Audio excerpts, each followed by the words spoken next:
subscribe. Tariq Radio. Like and subscribe. All right, Richard. Let's get Richard in here. Well, wait, let's get Tex-Mex. Tex-Mex, you here? Hey, Tariq, I'm here. What's up, Tex? Hello. Hey, so I just want to have an honest discussion with you. Okay, you I don't mean to offend you. I'm a fan of yours. So, okay? And you're disclosure.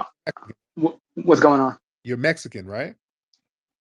No, I am Vietnamese. Really? Yes. How long your family been here? We came here in the 80s. Now, how old are you now? I am 40. Okay. So you came in the 80s, you came as a baby.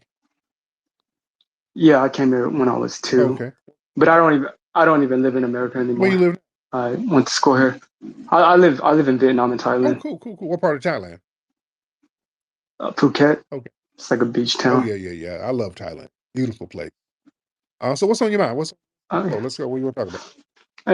So I want to have an honest discussion. Like I said, we can't really figure anything out until the truth is. I mean, I still love America. It's still my country. I'm still going to return one day. Mhm. I know there's a lot of problems going on, but I just look at things unbiasedly. I don't want to, I believe like America is a fair system of meritocracy, because if white supremacy was real, then Asians wouldn't be out earning whites per capita. They wouldn't be more educated than the whites per capita. They wouldn't pay more taxes and take less welfare per capita if white supremacy was real, which So which if it was real, you're from I'm saying your family, you're from Vietnam, right? correct. Yes, I am. You know y'all were colonized by France, right? Yeah, no, I'm not talking about the past or anything that was. I mean, I wasn't alive back then, Okay. but I'm talking about like today's systems. I don't. I just don't. I mean, I don't. I don't see. I mean, yeah, there's white powerful people in charge, but there's a lot of foreign interest here as well. Yeah. So I mean, I think a lot of the problems you speak about, it has a lot to do with foreign interests. Hold on, you're talking about the past. France just got off your ass in the 1950s. It wasn't that far. Yeah, you were literally dominated by France. France was whooping your ass until the 1950s. That's called white supremacy, sir. Huh? I mean, Genghis Khan was, he invaded Russia, he invaded Western Europe, he invaded, Hold on. Afghanistan. Okay, brother. Okay, cool. Let's do some history. See, this is why intellectual conversations are very important. Ho Chi Minh, who is that? Who is Ho Chi Minh? The leader of the North Communist Party. Where he get his game from? Where he get the game from? Probably the Soviet Union, I guess. No. He got the game. He was over here.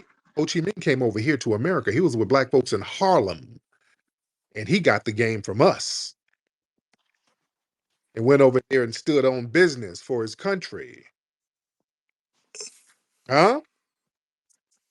Yeah, no. I understand that, I understand that blacks have a long history, and that Asians wouldn't even be here without, the 14th Amendment or different civil rights. So I'm just trying to figure out some kind of peaceful solution where, because I grew up here in the 80s and the 90s, and we never talked about race. I grew up, playing football, playing sports. I had black teammates, black friends, and now it's just like, race is all the rage now, which I don't, I don't spend all my time in America. Like I said, I'm in Asia a lot, so I just don't, I don't see where all this I don't see why this is such a recent phenomenon or a problem when in the past. Yeah, it is. And you talking about how y'all per capita and dude, y'all were dominated by the white supremacists. The white supremacists control the economy of these Asian nations now. And when I go to Thailand, I love Thailand. I love it. But yeah, what you got over there? A bunch of white tourists over there tricking off money with the women. Women out there selling pussy from 6 a.m. to midnight out there for white men. That's a form of white supremacy, sir. Huh? I mean, if you go to, I mean, Amsterdam, different parts of Europe, Hmm. there's prostitutes as well from Russia, Boy, Ukraine. they got whole sections of town that ain't nothing but a big old hoe stroll. Yeah, with white folks over there. Yeah. I think these people. Come on, man. That's white supremacy. Let me get my brother Dan in here. Dan, hop on in here. Let's get Dan in the building. Because Dan, brother Richard said, "What white supremacy? The Vietnamese, they got, they're smarter per capita, and they what did you say? You're doing better financially? Did you say that, Richard? No, not Richard. That was text, I Oh, think. text. Was it text? And I'm sorry, Rich. I'm talking text. Text. My bad. I'm getting my people mixed up. Text. Yeah. When he talks about how they live to a household, they're not doing better per individual. It's per household, and they live like eight to a household sometimes. That's the number everybody keeps confusing. And when you brought up the Ho Chi Minh thing, it really had them stunned because black people in America have literally been influenced people all around the world to rise up and do what's right for their own people Exactly. because they get inspired by what we do. Now, I just find it amazing that he decided to leave America and go over there. Mm, Now, he didn't do that because it was a better place. He did that because it's a cheaper place. That's why he did it. mm, That's why he talked about someday returning to America. They don't move over there because they like it.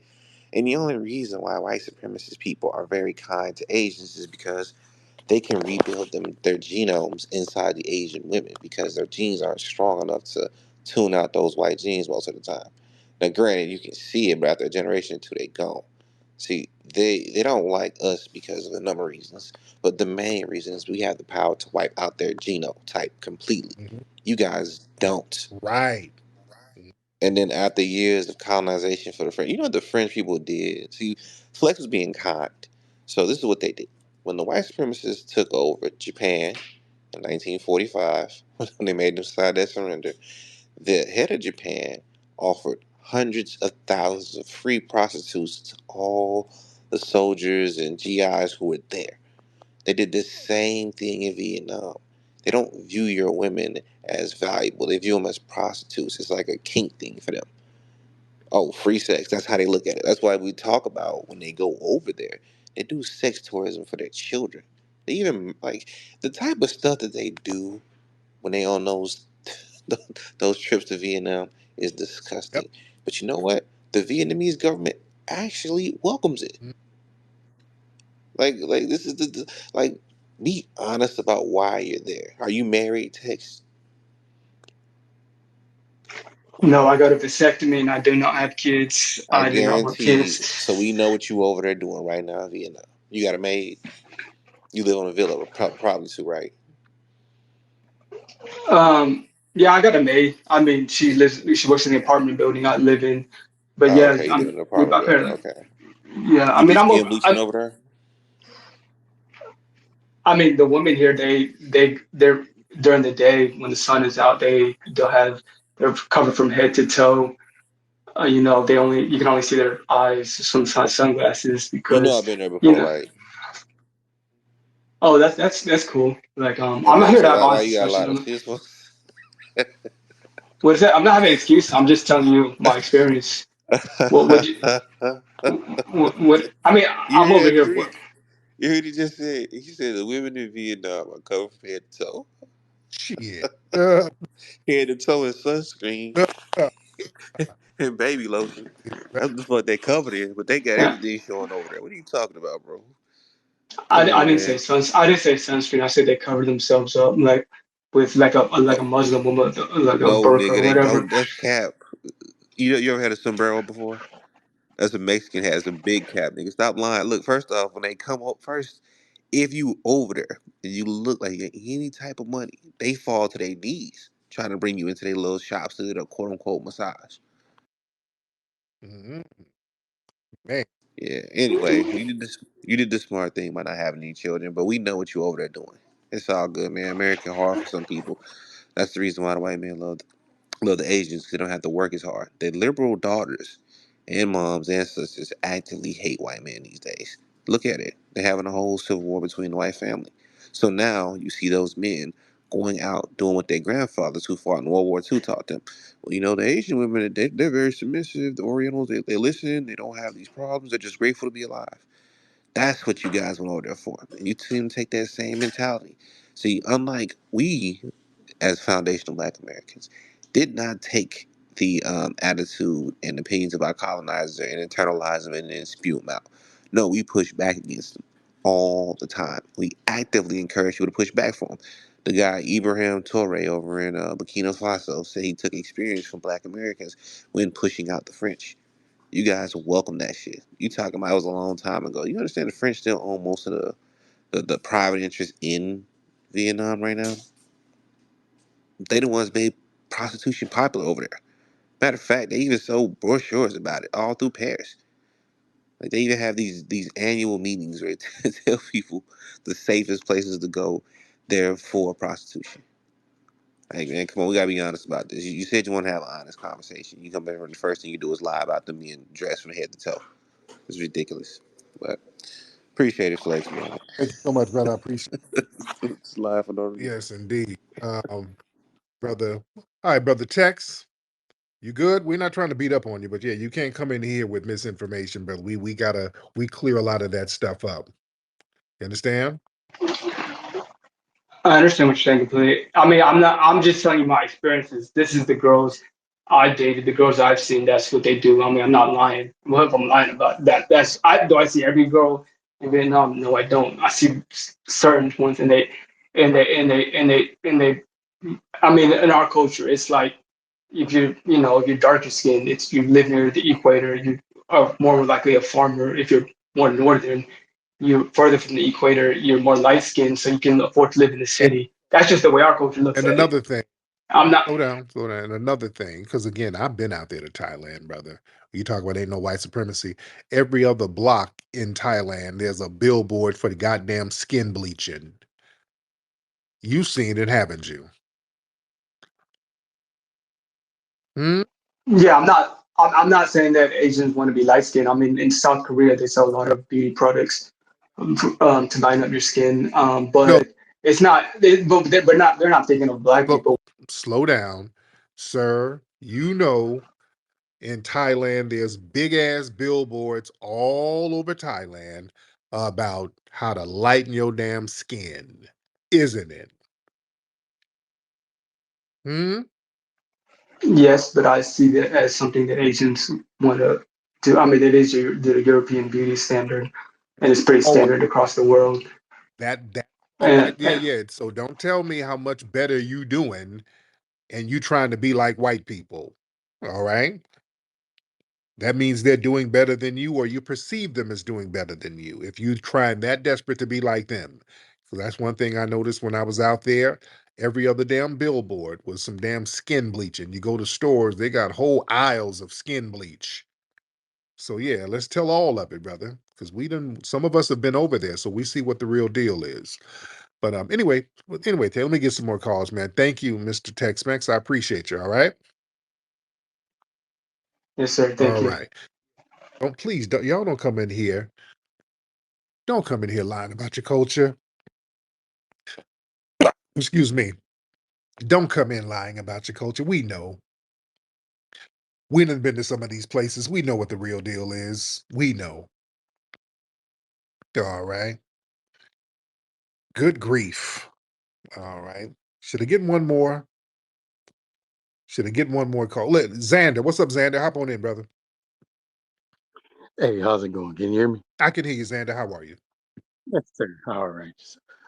I got three things. Why do a bunch of Sambo immigrants come in Black American spaces, babbling about left and right and Democrat and Republican, trying to get Black Americans to side with one of these groups? Basically, that's like I don't know whether they know this or not, but that's some real pro bono prostitute bitch nigga energy.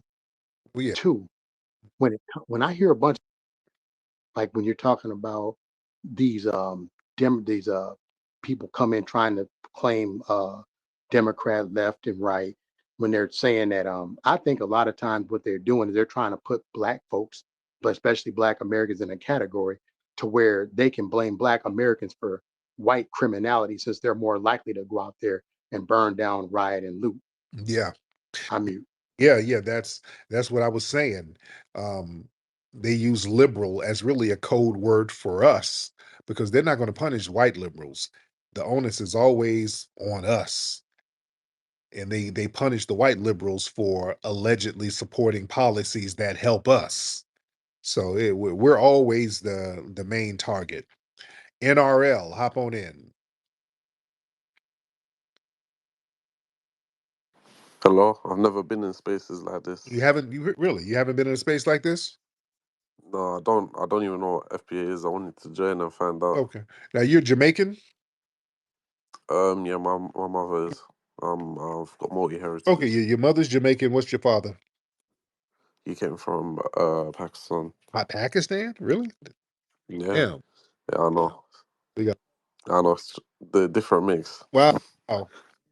So you grew up in Jamaica? I know you didn't grow up in Pakistan. No, I grew up in London. Okay. So you're in London now? Yeah, Okay. yeah. So yeah, you know what a foundational Black American is because the term is self-explanatory, right? Do you mind defining it I though? don't know. No, the term defines itself. Even if you say it, you're defining what it is when you say it. What? So they just what they started in America, if that makes sense. Like, I'm trying to. I'm trying to grasp like the whole idea. So foundational, like what you help Okay, let's just look at logic. What's a Black American? someone who's American and Right. black. Yeah, What does foundational mean?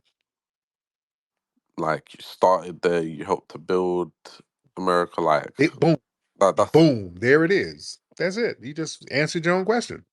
That's exactly okay. right. Yeah, Yeah, like I said, it's self-explanatory. It doesn't need to be explained. I mean, you know what it means. okay. Yeah, that means we're non-immigrants. We built this country from the bottom up. We're foundational. So you didn't immigrate to America. You started there. We didn't immigrate here. The United States, Okay. we built the United States. There was no United States until we built it. That means we are indigenous to the United States. Now we Okay. there were Black Aboriginals and Black people who were brought over from Africa and all mixed together, and they became foundational. It was an ethnogenesis, just like Jamaica. Okay. So you're trying to say like how, um, well, black Jamaicans were eventually brought over there because obviously you know about West Indians, Right. like they were. Okay. Cool. Jamaicans. Don't Okay. call Okay. Jamaicans Africans, do you? You call them, why do you call them Jamaicans?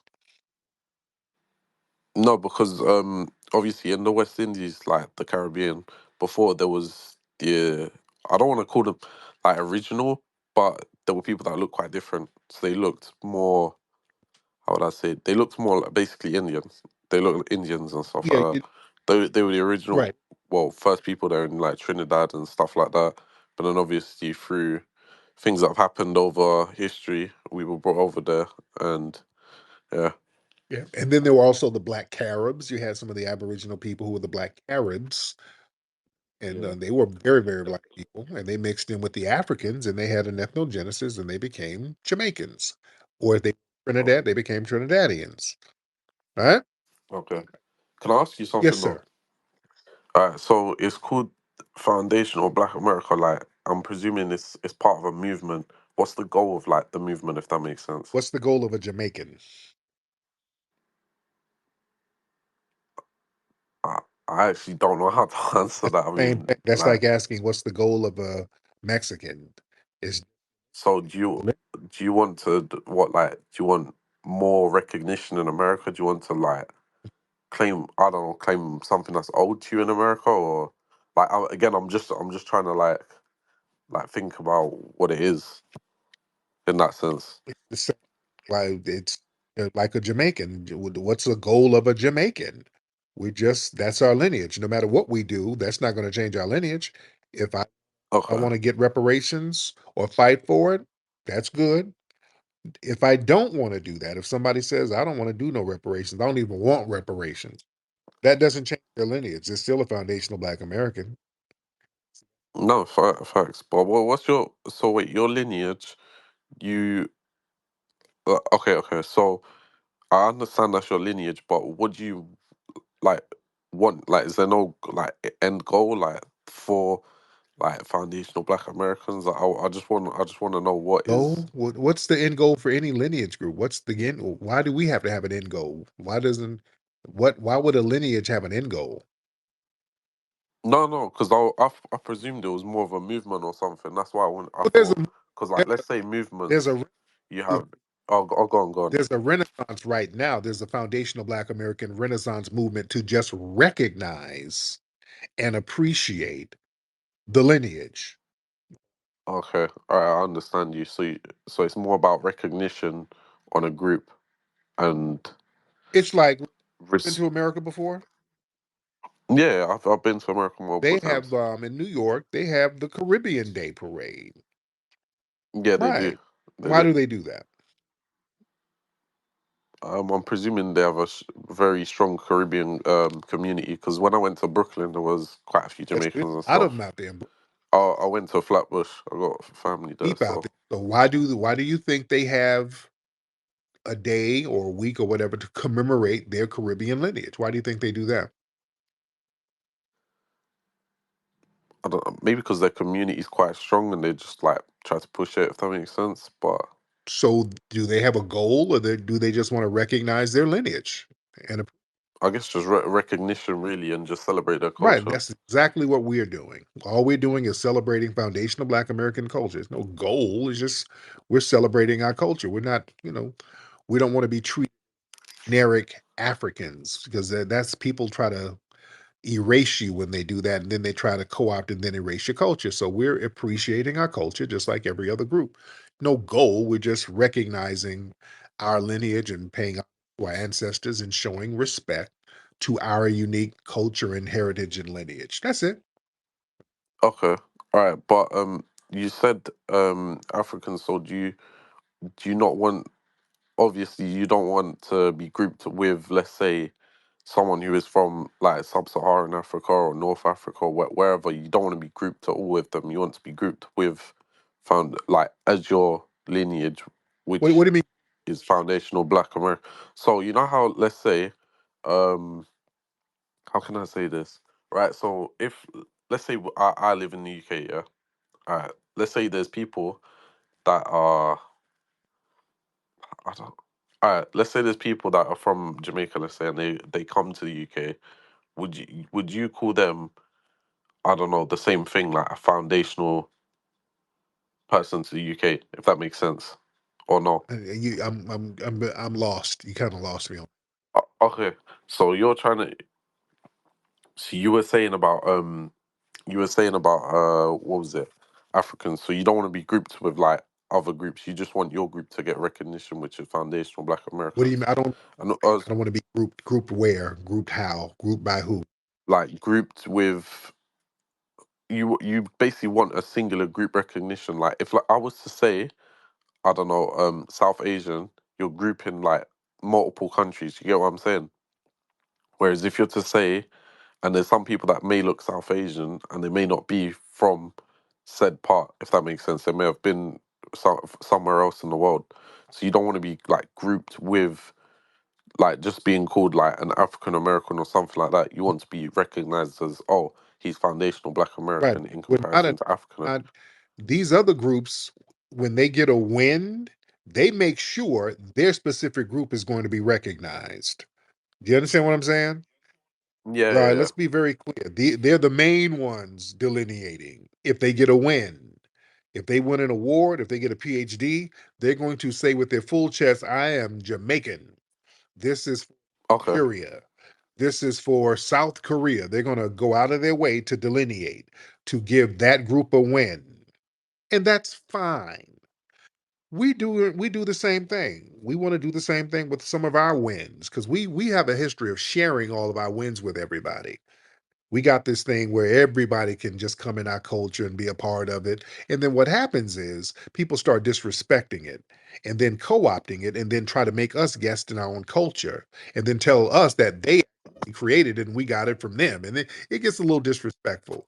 So gatekeeping the culture brings a lot of cultural integrity and group respect. So that's what we're doing now. We're just making people respect our culture the same way we respect theirs. That makes sense? Okay. Um. Also, you said something about reparations. Is that something like you want, or have I just misinterpreted what you said? I'd never even mentioned reparations. I thought you said reparations. Okay, my bad. Yeah, So I thought you said reparations I earlier. didn't say that. Okay, But so reparations is something important, though. okay, so do you want to like expand on that, or What's there to expand to? We got it. We're fighting for reparations over here for foundational Black Americans. It's that simple. okay, but let's say you win. What does the win look like? Like, does that look like land? Does that look like just like financial, if that makes sense? Like, so just payouts to people, or like, I just want to know how it would look if, let's say, you were to win court case. They say, right, foundational Black Americans have won. What would you get, if that makes sense, from the win? Yeah, now the particulars of it, that's something that would be discussed within foundational Black American groups. Now, why would that concern you? Why would you be concerned with how the payout was going to be? Why would you be No, no, I'm just genuinely interested, like, as why? to what. Why are you interested in that? Because then that shows that groups that don't get recognition, or like maybe not as mainstream, because obviously I've never heard about any of this until like you explained to me. So I wouldn't say it's like a big mainstream like group or whatever. Sorry if like that is offensive to anyone, but it's just genuinely because I haven't heard What's a like of it. what's a big stream group? What are you talking about? Like, so if we were to say about, right, if you'd say someone's Asian, you'd go, okay, they, for you that would be because of the community being strong in America. You would say it would be like a Far East Asian or something like that. Whereas if I was to say Asian in the UK, we're more likely to think of someone who's South Asian. Right. Do you get what I'm saying? Okay. So I'm trying to say, if that looks like, all right, let's say if you win your reparations, and like the court case goes through, whatever, and you win, do you not think that would make other groups in the world also try to do the same thing against like their, well, not against their country, but try to pursue the same thing? People follow our lead. Yeah, people follow. Yeah, like do you not think other countries will start to think, right, maybe we deserve reparations, and then there would be multiple things, like it could do a domino effect, if that is what I'm trying to say. Right. Right.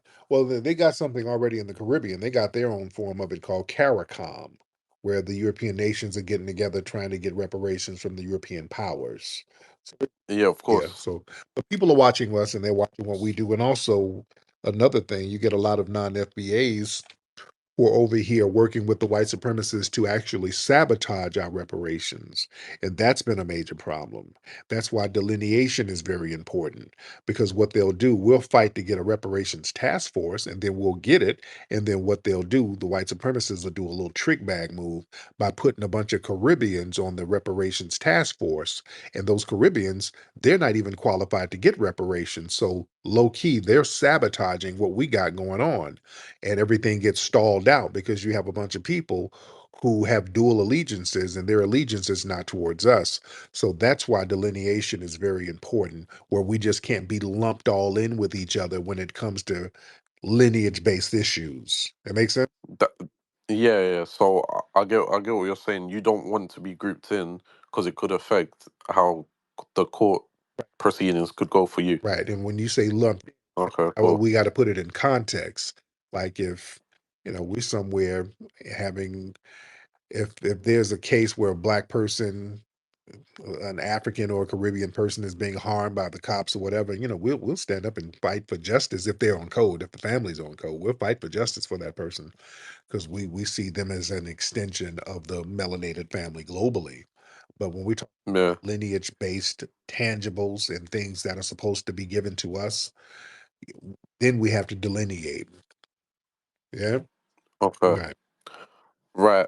Can I also go back to the point then of what like it would look like if reparations were given, because I'm genuinely like, because that it's not a small thing if you think about it.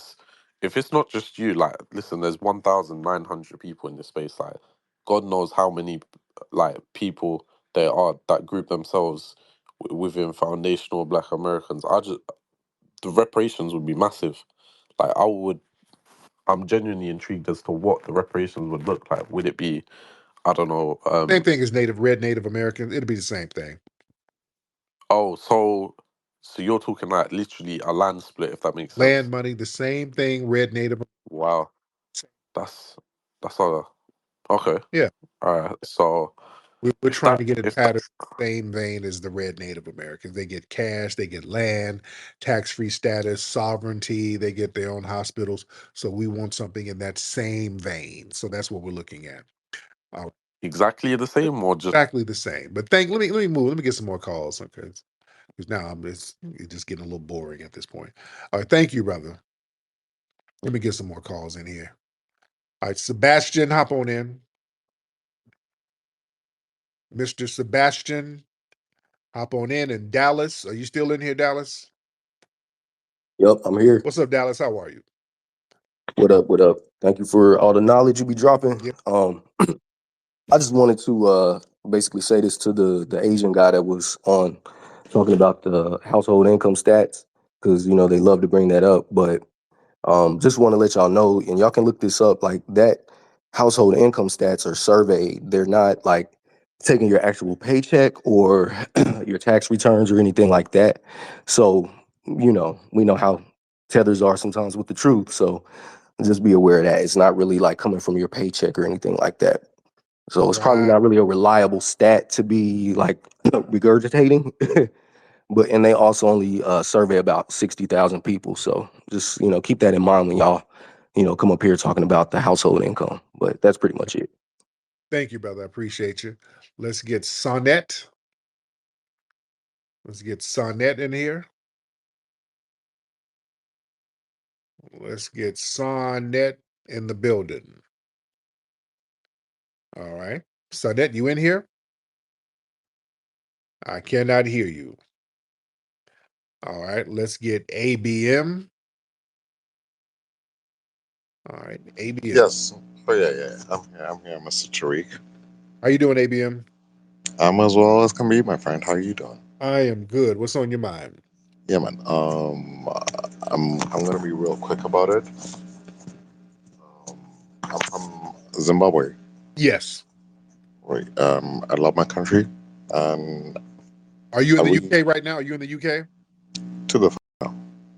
No, You're sir. not. You're not in the UK. No, never set foot there. Really? Okay. Okay. Are you're in Zimbabwe now, or where are you now? Born and bred in Zimbabwe, sir. Were you from Harare? H Town, and I went to school in the southern part in Bulawayo. Oh, there you go, my man. So what's Right. So the number one thing that I wanted to actually mention is that there is something that has been tabled in your Congress, and this thing that has been tabled is the repeal of a law called the Zimbabwe Democracy and Economic Recovery Act, which was a form of sanctions that restricted our little country of 15 million people because we chose to take land away with no compensation from the white people. And since 2001, we have been not allowed to access any international funds because the U.S. Congress instructed each and every one of their directors in international lending institutions to oppose any application by the government of Zimbabwe for any loan, any restructuring of its debt, or any kind of support. Right. So can you hear me? yeah? Right. Um, and I think that if you guys want to get rid of some tethers, and all of that, we need to be freed. And because your parliament, your government, put this in place. This law was sponsored by Joe Biden in 2001 when he was still a senator, and it was renewed under George Bush, under Barack Obama, under Donald Trump in his first term. But now it is on the table to be repealed, and that gives a green light for. Okay, thank you. God damn. Okay, brother. Okay. Okay, brother. Shit. That was boring as hell. Okay, I'm trying to rock with you. This brother, man. I'm okay. All right, brother. Shit. Damn. You putting everybody to sleep, brother. I'm up here getting drowsy. I'm like, hold on, let me get this nigga off here. I'm getting drowsy. I know y'all getting tired. I'm trying to let the brother get to the point or something in this festival, this Congress, and there was a bill that took money from me and the family, and I cannot get bushmeat, and I need to talk to Congress, and I wrote a letter to Winnie Mandela years ago. And then I went and visited Oprah Winfrey at HuffPo Studios in Chicago. I was robbed by some GDs, and I had to leave and come back to Zimbabwe. Then I had to sell goat milk and make money to travel back to the US. I mean, god damn. Can y'all foreign brothers and sisters please land your plane? Y'all kill me with the damn African village stories. It's always long and drawn out diatribes, man. Y'all gotta learn how to land your plane. Everything becomes an episode of Roots. When I was a young boy, I was born in a village. I was born by a Menja on July 1st. My mother rode me back home on a zebra to the village, and we fetched water. Okay. The long village stories be killing me, man. God, man. Come on, y'all land your planes, please. Please land your planes. Damn. I respect everybody's conversation. I love everybody's input. I really do. This is an open forum. I love everybody. I want everybody to feel welcome. I want everybody to come in and say what's on your mind, say what's on your spirit. This is a community room. We welcome and love everybody's input. We love it. But land that plane. We ain't got to take the long route. We don't have to take the long route. Let's land your plane. Let me get one more. Good Lord, man. Now I'm musty. This nigga made me musty with all that. I'm musty and I want some Jollof. I feel funny now. Hey family, you all need to come down to the Hidden History Museum on Saturday, October 4th, 2025 for the Funny Fall Fest Comedy Mixer. It's hosted by Tariq Nasheed and Dwan B, and there are going to be some of the funniest comics in the game performing that night. This is the place to be. I've got a full evening lined up just for you, starting with a complimentary dinner, pop music, followed by a night of nonstop laughter. It's going to be popping for real. You don't want to miss this night of food, fun, and comedy at the Hidden History Museum. Get your tickets now at hiddenhistorymuseum.com. See you there.